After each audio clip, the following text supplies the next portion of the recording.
Magandang araw!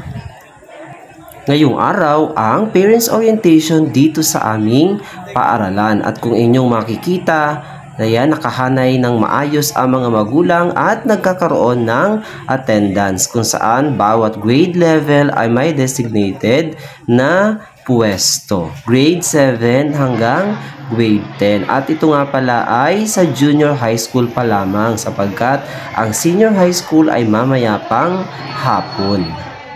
Marami ding magulang talaga ang umagap ng punta sapagkat galing pa nga sila doon sa mga malalayong barangay. Kaya naman, inihanda namin ng mas maaga ang mga attendance. Yun ay para hindi na nga magkanghabang-haba ng pila at ang lahat ng nakapag-attendance na nahanap na ang kanilang mga anak ay maaari nang maupo sa kanilang komportabling pwesto.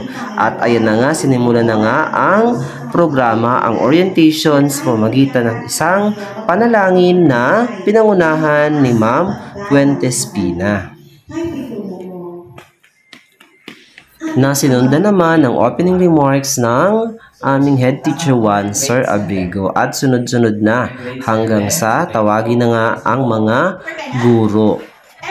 Pinakilala diyan ang mga guro mula grade 7 hanggang grade 10. Iyon ay para malaman ng mga magulang kung sino ba ang punong tagapayo o advisor ng kanilang mga anak at kung saang section sila. Pinangunahan nga ito ng grade 7, grade 8, grade 9 hanggang sa grade 10. At pagkatapos nga nito ay nagkaroon ng mensahe na nagmula sa aming principal na si Ma'am Cueto.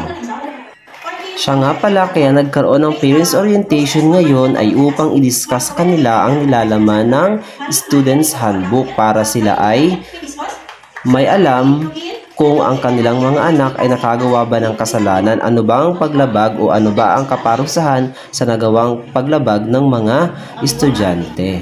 Pagkatapos nga nito ay diretso na sila sa kanilang respective classroom sa mga advisor upang doon naman ay makilala nila ito at magkaroon ng elections of officers o ng homeroom PTA officers. At kita nyo nga diyan, nagsimula na ako. Syempre, nagpakilala muna ako sa mga magulang at nagbigay na rin ng kaunting detalye kung paano ba nila ako makokontak. At pagkatapos nun ay nagsimula na kami sa pinakang agenda. Syempre, hindi mawawala na kailangang ipakilala rin natin ang mga subject teachers sa mga magulang upang kung sakali mang magkaroon ng mababang marka ang mga mag-aaral ay alam ng parents kung sino ang kanilang tatanungin at pupuntahan.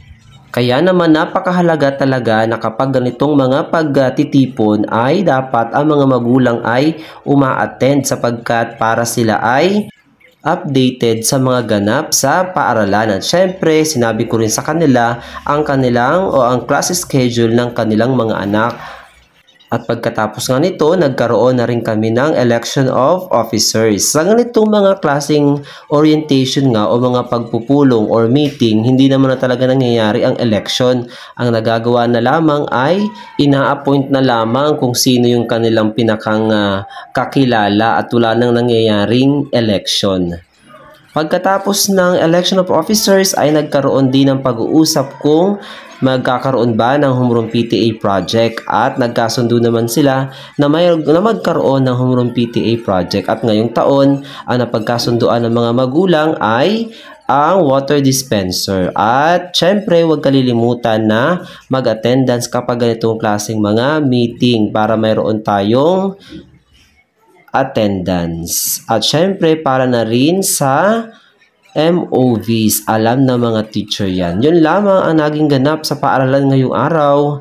Muli, maraming salamat sa inyong panonood.